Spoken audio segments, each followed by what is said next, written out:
السلام علیکم ورحمۃ اللہ وبرکاتہ۔ الحمد للہ ولیہ والصلاۃ علی نبی صلی اللہ تعالی علیہ وسلم۔ محترم سامعین کرام، رمضان کے مہینے میں بہت سے احباب زکوٰۃ نکالنے کا اہتمام فرماتے ہیں اور وہ مستحقین کو تلاش کرتے ہیں کہ زکوٰۃ انہیں دی جائے۔ البتہ سب سے بڑا مسئلہ ابھی آ کر جو کھڑا ہوتا ہے وہ بہت سے مقروض ایسے ہوتے ہیں جو زکوٰۃ مانگنے کے لیے آتے ہیں، تو کس قسم کے مقروض کو زکوٰۃ دینا چاہیے؟ تو یاد رکھے، شریعت مطہرہ نے جتنے بھی احکامات بتلائے ہیں ان احکام کے پیچھے کوئی مقصد کار فرما ہوتا ہے۔ شریعت نے مقروضین کے لیے زکوٰۃ لینے کی گنجائش دی ہے اور ان کو زکوٰۃ دینے کی بھی گنجائش ہے کہ دے سکتے ہیں۔ البتہ یہاں وہ مقروض مراد ہے جو بیماری کی وجہ سے اور بیماری کے خرچ کی وجہ سے مقروض ہو گئے ہیں، یا محنت تو دن بھر کرتے ہیں مگر بچوں اور اولاد کے زیادہ ہونے کی وجہ سے گھر کا خرچ پورا نہیں ہوتا ہے اور وہ قرض لیتے ہیں، یا کسی ناگہانی آفت میں آ کر وہ قرض لیتے ہیں، تو ایسی صورت میں یہ مقروض مراد ہے شریعت کی نظر میں۔ البتہ اب دیکھا گیا ہے کہ بہت سے احباب سال بھر کام نہیں کرتے ہیں اور بالکل گھر بیٹھے رہتے ہیں اور رمضان میں زکوٰۃ مانگ نکل جاتے ہیں کہ مقروض ہے۔ تو شریعت نے ایسے افراد کو جو سال بھر کاہلی سستی کرتے ہیں اور کام نہیں کرتے ہیں اور رمضان میں زکوٰۃ مانگ نکلتے ہیں، ان کو زکوٰۃ دینے کے لیے ایسے مقروض شریعت نے نہیں بتلائے۔ بعض لوگ کو دیکھا گیا ہے کہ وہ ایک صاحب کا فون آیا اور کہا کہ میرے بھائی پر 20 لاکھ کا قرضہ ہے، اس کو زکوٰۃ دے سکتا ہوں میں؟ تو میں نے اس سے پوچھا، آپ کے بھائی پر 20 لاکھ کا جو قرضہ ہے، قرضہ کیوں ہوا ہے اس پر؟ کہ بیمار تھا، کڈنی کا ٹرانسپلانٹ ہوا ہے یا ہارٹ کا آپریشن ہوا ہے، کیا ہوا ہے؟ کہا کہ نہیں، تھوڑا سا مسئلہ ہو گیا تھا۔ کیا مسئلہ ہوا تھا ذرا بتائیے مجھے۔ تو انہوں نے عائشہ سے کہا کہ جوئے میں پیسے ہار گیا ہے، وہ 20 لاکھ قرضہ لے کر آیا اور جوا کھلا اور پیسہ ہار گیا۔ اب بڑا بھائی ہوں میں تو میری زکوٰۃ نکلتی ہے، تو سوچ رہا زکوٰۃ دے کر جو ہے کہ میں اس کو اس قرضے سے باہر نکالوں۔ اب بتائیے، کیا شریعت نے ایسے مقروض مراد لیے ہیں جو جوا کھیلنے والے ہیں؟ اب یہاں اگر میں تحقیق نہ کرتا اور صرف لفظ مقروض سن کر نہیں بولتا کہ اب زکوٰۃ دے دیجئے، تو یہ کتنے مستحقین کا حق تلفی یہاں پر ہوتی۔ میں نے کہا ان سے کہ شریعت نے ایسے جواری اور جوا کھیلنے والے مقروض مراد نہیں لیے ہیں، شریعت کے یہ لفظ مقروض کے پیچھے کوئی مقصد کار فرما ہے۔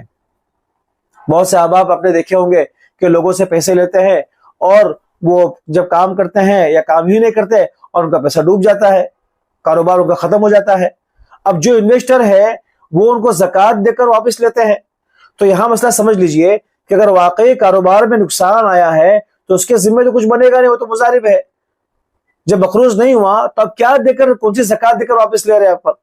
اور اگر اس نے کام ہی نہیں کیا ہے بلکہ پونجی اسکیم چلائی ہے اور پونجی اسکیم کے ذریعے لوگوں کا پیسہ اس نے ڈبایا ہے، عیاشی کیا ہے، خرچ کر دیا ہے، تو یہاں زکوٰۃ دینے کی کیا تک ہے؟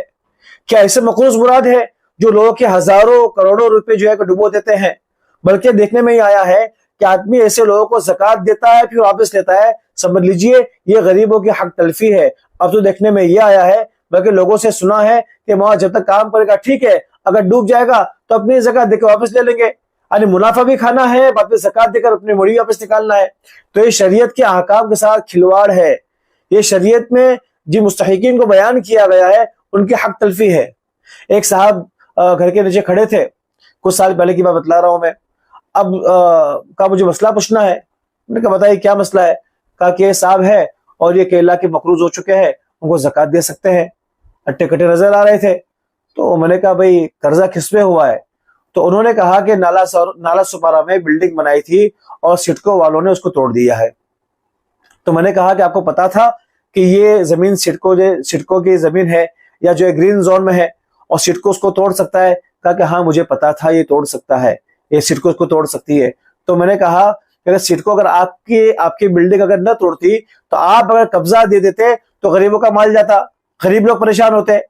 تو آپ نے ایسی جگہ پیسہ کیوں لگایا لوگوں سے لے کر کہ جہاں اس بات کا احتمال ہو، اندیشہ ہو کہ ٹوٹ سکتا ہے؟ آپ لوگوں کو دھوکہ دینا چاہ رہے تھے اور آپ ہی مصیبت میں پڑ گئے۔ میں نے کہا کہ شریعت نے ایسے لوگ مقروض سے مراد نہیں لیے، ایسے لوگوں کو زکوٰۃ نہیں دینا چاہیے۔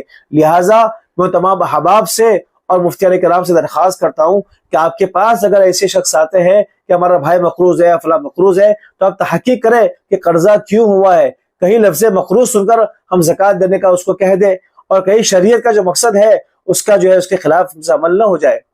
ایک صاحب کا فون آیا اور کہا کہ ہمارے جاننے والے ہیں, انہوں نے مکان لیا ہے, ان کو قرضہ ہو گیا ہے. تو میں نے کہا مکان لیا, اس کا مطلب مکان ان کے پاس تھا نہیں. کہ مکان تو تھا مگر 1 BHK اندھیری میں تھا, 1 BHK.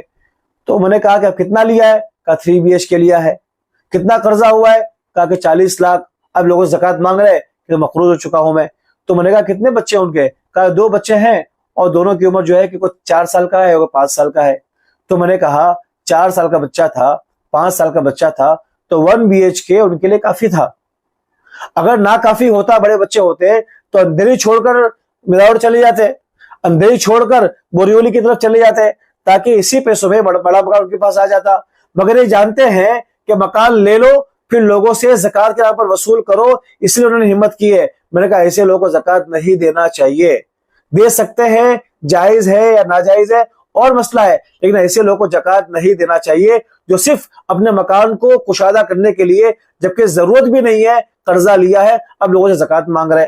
تو کہنے کا حاصل یہ ہے کہ شریعت نے جو مقروض بتایا ہے اس سے مراد وہ غربا, فقراء اور مساکین ہیں جو محنت کرنے کے باوجود نہیں کما سکتے ہیں, اور محنت بھی کرتے ہیں مگر اتنا پیسہ نہیں کما سکتے ہیں کہ بچوں کا جو ہے کہ پیٹ پال سکے.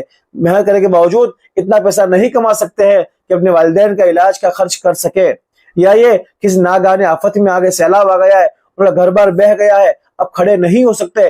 تو ایسے لوگ مراد ہے مقروض سے. ایسے پونجی اسکیم چلانے والے اور جوا کھیلنے والے اور اپنا شوق پورا کرنے والے مراد نہیں ہے. آپ نے دیکھا ہوگا کچھ سال پہلے ہمارے علاقے میں ایک اسکول کھلا تھا, اس کی فیس کیا تھی ماہانہ سالانہ 3 لاکھ روپے. بھائی گاڑی لے کر آدمی آ رہا ہے ڈرائیور کے ساتھ میں اور وہ کہتا ہے کہ میرے 2 بچے ہیں, میں 6 لاکھ روپے ادا نہیں کر سکتا اور میں 3 لاکھ تو ادا کر سکتا ہوں. میں کوئی بات نہیں ہے, آپ ایک کام یہ کریں, فلاں ونڈو کے پاس جائیے, وہاں سے آپ کو رقم دے گے, وہاں سے آپ جمع کرا دیجئے. اس ونڈو پر زکوٰۃ کی رقم تھی. یہ آدمی ڈرائیور کے ساتھ میں آ رہا ہے اور گاڑی میں آ رہا ہے, 3 لاکھ ایک بچے کا دے پا رہا ہے, اس کا مطلب مہینے کا 30,000 دے رہا ہے, 25,000 مہینے کا دے رہا ہے آدمی. اب اگر دوسرے بچے کی فیس ادا نہیں کر سکتا ہے تو زکوٰۃ کی رقم سے ادا کروائی جا رہی ہے. تو بتائیے کیا شریعت میں ایسے مقروض اور ایسے وہ لوگ مراد ہے ضرورت مند کہ زکوٰۃ کی رقم سے اپنا فائدہ کرنا چاہ رہے ہیں اسکول والے اس طرح, یا کہ شخص جو ماہانہ 1 لاکھ, 1.5 لاکھ, 2 لاکھ کما رہا ہے اور لوگوں سے زکوٰۃ وصول کر رہا ہے بچوں کو پڑھانے کے نام پر. اب یہاں میڈیکل کالج کے لیے لوگ زکوٰۃ مانگتے ہیں, کیا فیس ہے بھائی؟ 70 لاکھ, 80 لاکھ. اب یہ 70 لاکھ اس کو دے بھی دیے جائے تو یہ پڑھنے کے بعد کتنا سود مند لوگوں کے لیے ہوگا, امت کے لیے, ہمیں نہیں معلوم ہے. اس 70 لاکھ میں جو بچے کی پڑھائی کے لیے مانگا جا رہا ہے, اس 70 لاکھ میں بے حساب بیواؤں کا گھر بچ جائے گا, بے حساب بیوہ بچیوں, یتیم بچیوں کا نکاح ہو جائے گا, بے حساب غریبوں کا علاج ہو جائے گا. لہٰذا اب زکوٰۃ دینے سے پہلے خوب تحقیق کر لے. اب تو سننے میں آیا ہے, بلکہ تجربہ ہے, کہ لوگ بچیوں کے نکاح میں کھلانے کے لوگوں سے زکوٰۃ مانگتے ہیں. بچوں کا نکاح ہوتا ہے تو والدین کی خواہش ہوتی ہے کہ 1-2 تولہ 3 تولہ بچے کو سونا دے دیا جائے, اور غریب ہے تو اس پہ آپ نے دے دیا تو حرج نہیں ہے. لیکن لوگوں کو کھانا کھلانے کے لیے زکوٰۃ مانگ رہے ہیں, اور زکوٰۃ دینے والے اس کو ضرورت سمجھ کے اس کو زکوٰۃ کی رقم بھی دے رہے ہیں. دوستو یہ زکوٰۃ کی رقم کے ساتھ کھلواڑ ہے. لہٰذا میری زکوٰۃ دہندگان اور تمام مفتیان کرام سے درخواست ہے اور ایک عاجزانہ اپیل ہے کہ آپ کے پاس جیسے مسائل آتے ہیں اور لوگ مقروض کے بارے میں پوچھے زکوٰۃ دے سکتے ہیں, تو آپ تحقیق کریں کہ زکوٰۃ مقروض کیوں ہوا ہے اور کتنا ادا کر سکتا ہے, ابھی کام پر ہے کہ نہیں ہے, خود کا کاروبار کر رہا ہے یا جو ہے کہ نوکری کر رہا ہے, نوکری کر رہا ہے تو کتنا پیسہ کما رہا ہے, یہ اس رقم سے اپنا قرضہ ادا کر سکتا ہے کہ نہیں کر سکتا, اور قرضہ کیوں ہوا ہے. ساری بات کی تحقیق کرنے کے بعد ہی آدمی جو ہے کہ زکوٰۃ دے. ابھی ایک صاحب کا فون آیا 1/2 گھنٹے پہلے اور کہا کہ صاحب مقروض ہے اور وہ جو ہے کہ حج میں جا رہے ہیں تو لوگوں کا قرضہ ان پر باقی ہے, تو ایسے آدمی کو میں زکوٰۃ دے سکتا ہوں. میں کس چیز کے لیے؟ قرضہ پورا کرنے کے لیے. تو میں نے کہا ایسے آدمی پر شریعت نے حج کو فرض نہیں کیا ہے, اس کے ذمہ ضروری تھا کہ حج کی رقم, حج میں جو رقم لگا رہا ہے یہ رقم سے اپنا قرضہ پورا کرتا اور اس کے بعد رقم بچ جاتی تو حج کے لیے جاتا. یہ اپنا شوق پورا کرنے کے لیے جا رہا ہے اور لوگوں کا قرضہ چھوڑ کر, تو ایسے لوگوں کو زکوٰۃ نہیں دینا چاہیے. یہ کچھ مثالیں تھی اور حقیقت ہے جو آپ کے سامنے رکھی ہے. وآخر دعوانا ان الحمد للہ رب العالمین.